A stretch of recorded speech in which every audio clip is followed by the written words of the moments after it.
네, 그래서 지금까지 지난 5월에 제가 여행했던 제주 동부 지역에 대한 내용을 말씀을 드렸고요.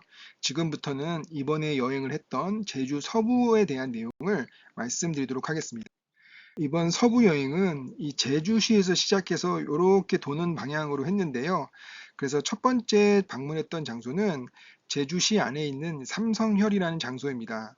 이 삼성혈은 이렇게 구멍 세개가 이렇게 파여 있는 이렇게 공간인데요.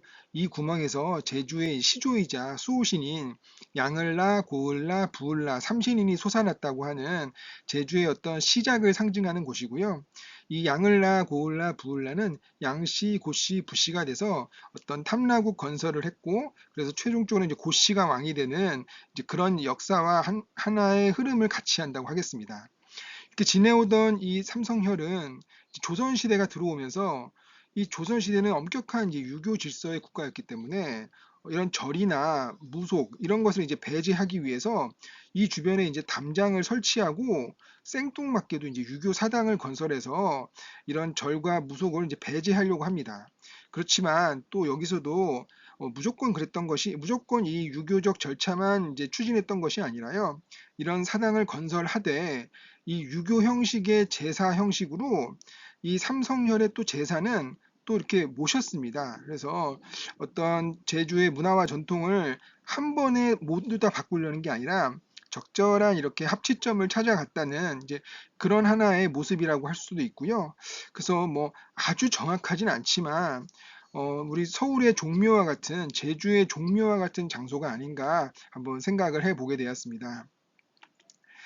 이렇게 주변에는 이 소나무 숲도 있어서요. 이렇게 산책하면 한 30분 정도 산책할 수 있는 공간도 있고, 또 시간에 잘 맞춰 가면 또 이렇게 설명사 분께서 설명해 주시면서 이런 역사적인 여러 가지 그 지식들도 말씀해 주시니까 이제 그렇게도 한번 해 보시면 좋을 거라고 생각이 됩니다. 이 그 다음은 이 삼성열에서 한 10분에서 15분 정도 내려가면 있는 이제 오현단이라는 곳입니다. 이 오현단은 원래 여기에 이제 이름마저도 제주스러운 귤림서원에서 이 5분의 이 위패를 모시고 이렇게 했던 곳이고요. 이 5분을 모셨다는 것은 어떤 그만큼 이 제주 지방에 이렇게 발전을 해왔다는 것이고요. 그래서 삼성열이 그 시작이 되는 신화적인 스토리의 시작이라면 이거는 이제 현실 역사에서의 어떤 스토리의 시작이고 어떤 조직이든 어떤 공동체든 그런 스토리텔링이 있어야 결국 그 공동체가 잘 규합되고 효율적으로 오랫동안 유지되기 때문에 이런 것을 이제 모시려고 하죠. 그래서 이제 모셔진 분이라고 이제 하시면 되겠고요. 그래서 요 5분의 위패가 요렇게 이제 모셔져 있습니다. 뭐 큰 공간은 아니니까 그냥 요런 역사적 의미를 생각하면서 이제 보시면 될 것 같고요. 그래서 이분들을 모신 이제 오현단이 되겠고, 그래서 이렇게 5명처럼 이제 유능하신 훌륭한 분이 되라라는 의미의 보다 보니까 이제 제주시에서 이제 그 서쪽으로 가다 보니까 동쪽으로 가다 보니까 이 오현 중고등학교가 있는데 아마도 명문 중고등학교가 아닐까. 이름을 참 잘 지은 것 같다라는 생각이 들어서 짧게 한번 말씀드려 봅니다. 그리고 이어서 이제 오현단에서 한 또 한 20분 정도 이렇게 내려가면 이제 제주목 관아가 이제 나타나게 됩니다. 제주목 관아는 이제 조선시대에 제주목에 있던 관아니까 제주목 관아지만 사실은 탐라국부터 시작해서 또 이 제주 전체의 정치, 문화, 행정의 이제 중심지가 되었던 곳이고 그것이 이제 제주 시절에는 이제 제주목 관아였을 이제 뿐인 건데요. 그래서 이 제주목 관아는 이런 여러 가지 중요한 위치를 갖기 때문에 조금 더 이렇게 자세히 살펴볼 필요가 있다고 생각됩니다. 그래서 제주목 관아의 이 전체 모습은 이와 같은데 사실은 이제 이 역시도 일제시대 때 대부분 행정 건물들로 이제 우리나라 이제 경복궁이나 광화문이 어떤 중앙청이나 그런 걸로 들어서면서 훼손됐듯이 이렇게 훼손됐다가 이제 90년대부터 이제 서서히 이런 땅들을 새롭게 이제 더 정리하면서 여기를 이제 다시 옛날 그런 기록을 잘 살펴서 옛날 목관화 형식 건물들을 이제 짓고 있고요. 이제 옆에서 보면 이런 형식으로 이제 전통적인 건물과 연못 같은 것이 있는 이제 이런 형태가 되겠습니다. 말씀드렸던 것처럼 제주목 관아는 어떤 제주 역사에 있어서 너무나도 이제 중요한 곳인데요. 그것은 당연히 이제 역사상에서 그 행정적인 이제 구분으로서도 충분히 나타납니다. 그래서 이제 제주는 이제 전라도에 속해 있는 이제 하나의 이제 지방 행정 구역이었는데요. 왜 제주가 전라도지? 라고 생각하실 수 있겠지만 사실 이렇게 보시면 그래도 제주도가 전라도랑 가깝고요. 특히나 제주를 가는 데 있어서 중요한 게 지금은 아니지만 과거에는 이 추자도에서 사실상 거의 풍랑 같은 걸 만나면 잠깐 쉬거나 그러면서 갔기 때문에 이 추자도의 위치를 봤을 때 이렇게 제주도와 전라도는 아무래도 이제 긴밀할 수밖에 없고요. 현재도 이 추자도는 제주도 소속으로 이제 도서로 되어져 있습니다. 그래서 이제 제주도가 이렇게 전라도에 속해 있다. 이런 것은 꼭 이런 역사적 흐름 속에서 본다면 우리 이렇게 제약회사가 아주 큰 제약회사가 아닌 경우에는 제주도만 단독으로 이제 관장하는 그런 직원이 없을 때가 있는데요. 그럴 때 보면 전라도 담당자가 제주도를 함께 묶어서 하더라고요. 그런 것도 하나의 어떤 이런 역사적 흐름이 있지 않은가 한번 재미삼아 말씀드려 봅니다.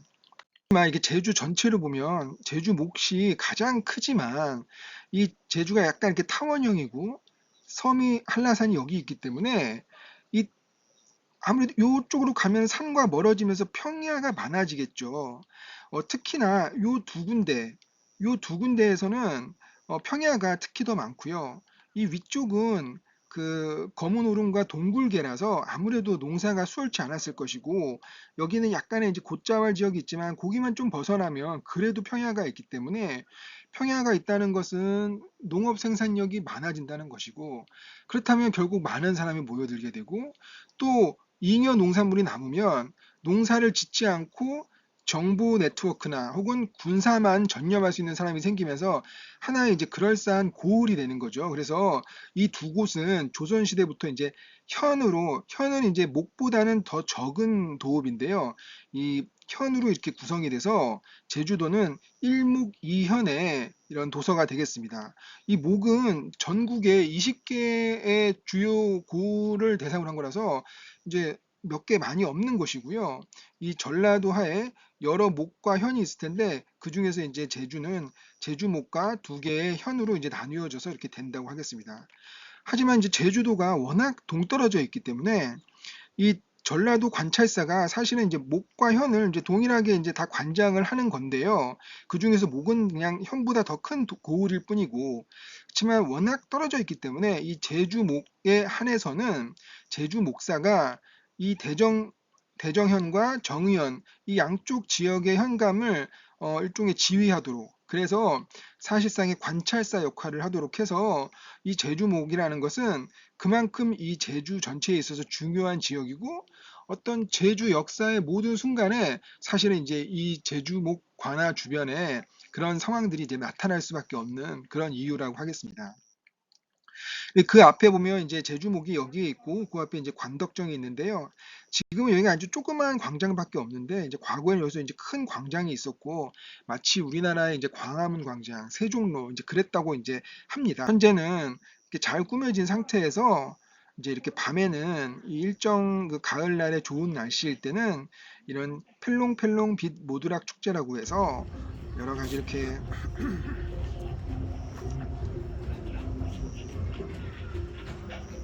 빛으로 이렇게 예쁘게 꾸며서 많은 사람들이 이제 관람하는 공간이었고요. 저 역시도 한번 사진을 찍어 보았습니다.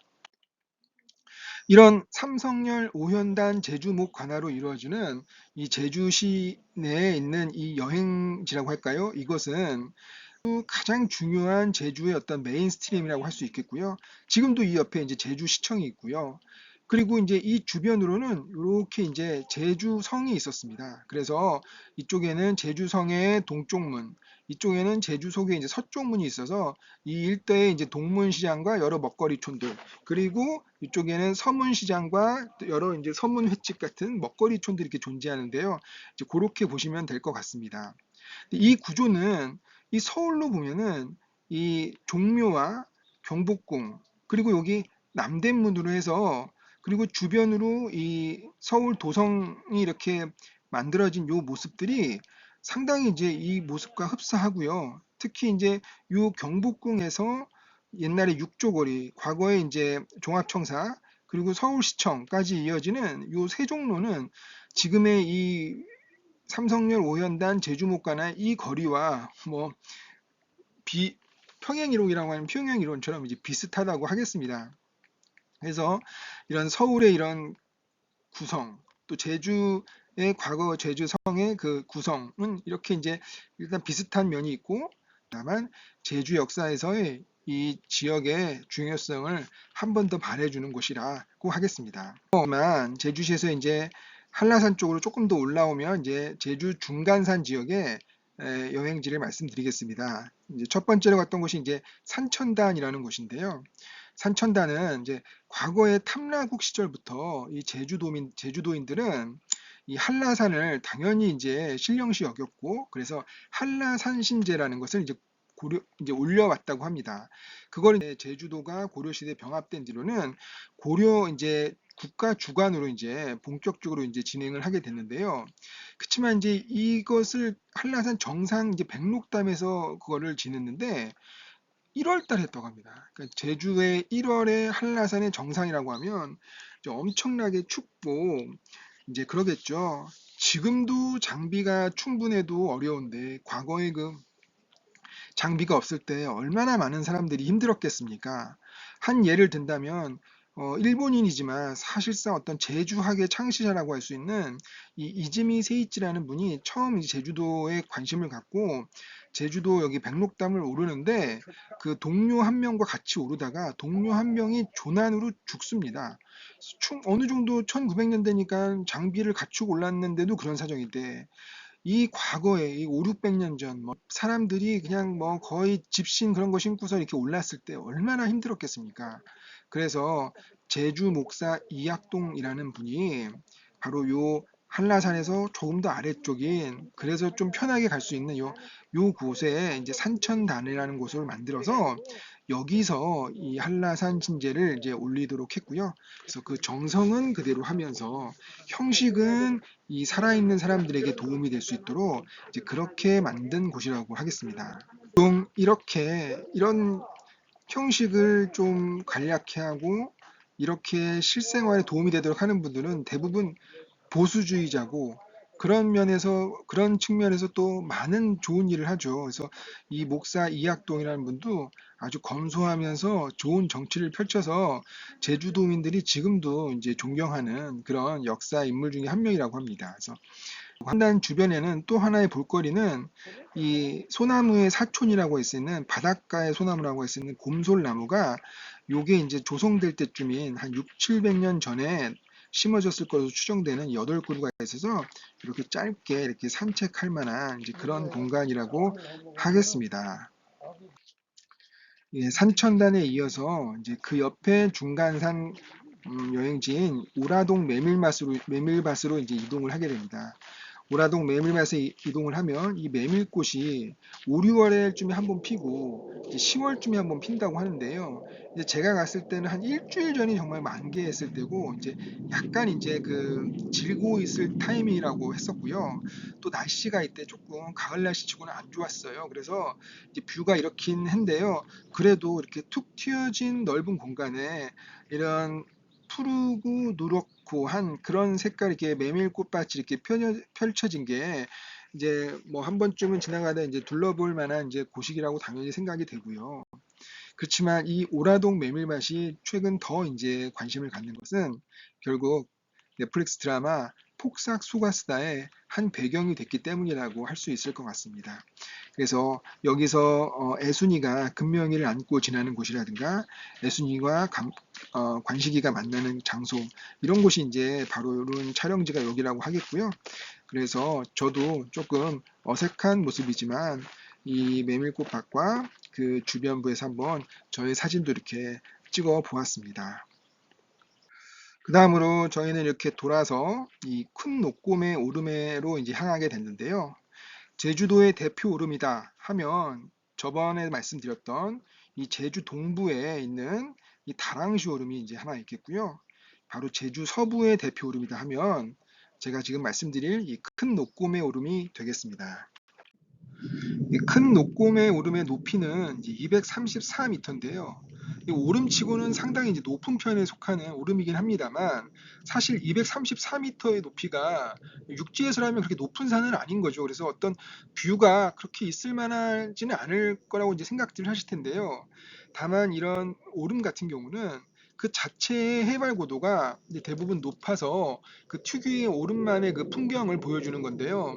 이 큰 녹곰의 오름 역시 해발 고도가 이미 600m에서 시작하기 때문에 사실 정상에 오르면 그것이 이제 834m의 고도를 갖게 되고 그래서 그 특유의 툭 트인 풍경을 이제 보여준다 하겠습니다. 그래서 보시면 이런 이렇게 멀리까지 보이는 이런 풍경을 갖게 되는데요. 안타깝지만 이제 제가 갔을 때는 이렇게 좀 비가 오는 듯 마는 듯 해서 약간의 이제 신비로운 느낌은 주었지만 이렇게 안개가 이제 짙게 쳐 있는 상황이어서 완전히 이렇게 뷰를 볼 수는 없었습니다.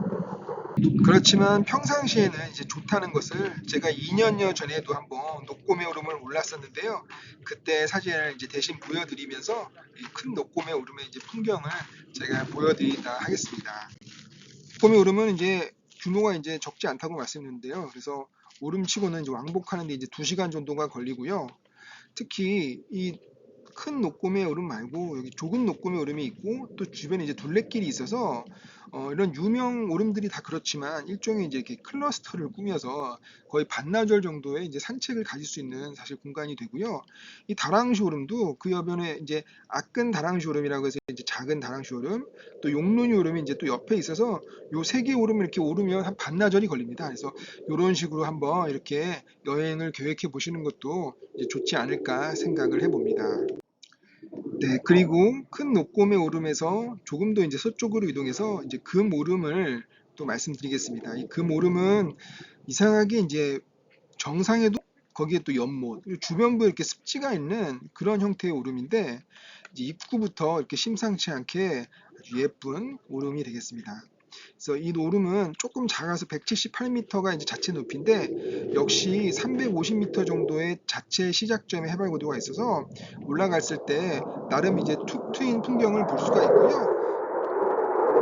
이 산 자체는 한 3, 40분이면 이제 왕복이 가능해서 이렇게 아주 힘든 오름은 아니라고 하겠습니다. 그래서 오름 정상에 보면 이렇게 약간의 분화구와 여기에 만들어진 이렇게 습지가 있고요. 또 모든 오름의 능선이 그렇듯 이 오름의 능선도 거친 바람과 함께 이동할 때마다 색다른 풍경을 계속 선사해주는 이제 그런 오름 능선이 되겠습니다. 그래서 이런 능선도 이렇게 한 바퀴 쭉 걸으면 좋을 것이라고 생각이 되고요. 그렇지만 무엇보다 이 금 오름이 여러 연예인들도 많이 찾고 이렇게 멋진 장소가 됐던 것은 바로 이 일몰 시점에 이 분화구와 여기에 이제 습지가 같이 만나는 바로 이 뷰가 이제 기가 막히기 때문에 이제 일몰 시간대에 많은 관광객들이 찾는 이제 멋진 오름이라고 하겠습니다. 다음으로 이제 아래 이동해서 이제 송악산과 이제 삼방산 지역을 소개해 드리겠습니다. 송악산은 이렇게 둘레길이 나름 갖춰져 있는데요. 예전에 제가 한 20년 전에만 갔을 때만 해도 그냥 거의 그냥 어떤 날것의 그런 공간이었는데 이제 역시 여기도 이제 관광지다 보니까 이제 주변에 이렇게 길들이 잘 닦이고 이렇게 나무 데크나 그런 것들이 잘 만들어졌습니다. 그래서 한 1시간 정도 이제 둘레길 할 수 있는데 한쪽은 바다, 한쪽은 산이어서 이제 그 뷰가 참 예쁩니다. 그래서 시작할 때 이제 요렇다고 하면 조금 가다 보면 이제 동쪽을 바라본 여기가 이제 삼방산인데요. 이렇게 할 수 있고요. 그리고 이제 남쪽을 바라보면 좀 망망대해 태평양이 보이고 서쪽에서는 이렇게 일몰을 보면서 여기 마라도와 가파도와 마라도를 볼 수 있는 그런 뷰도 이제 있다고 하겠습니다. 이 송악산과 삼방산은 이 송악산 둘레길도 좋지만 제가 보기엔 무엇보다 더 좋은 거는 이 송악산에서 삼방산을 향해서 걸어갈 수 있는 이 해안가 길이 역시나 참 좋은 곳이라고 생각이 됩니다. 그래서 송악산 둘레길을 마치고 나오면 저 멀리 보이던 이 삼방산이 조금씩 걸어가면서 어떤 입체적으로 신비롭게 이렇게 다가와지면서 이런 걸 정감을 느낄 수가 있고요. 또 이 길이 또 예쁘다고 또 어느 정도 사람들이 모이고 해서 요즘은 이 주변에 이제 카페나 음식점들도 좀 꽤 생겼습니다. 그래서 시간적 여유가 있다 이렇게 걸으면서 한번 보는 것도 좋을 거라고 이제 생각이 됩니다. 네, 그래서 지금까지는 이제 제주 동부와 서부에 대해서 이제 말씀을 드렸다면 지금은 이제 제주의 어떤 자연과는 좀 다르게 제주 역사에 대한 내용을 짧게 말씀을 드리고자 합니다.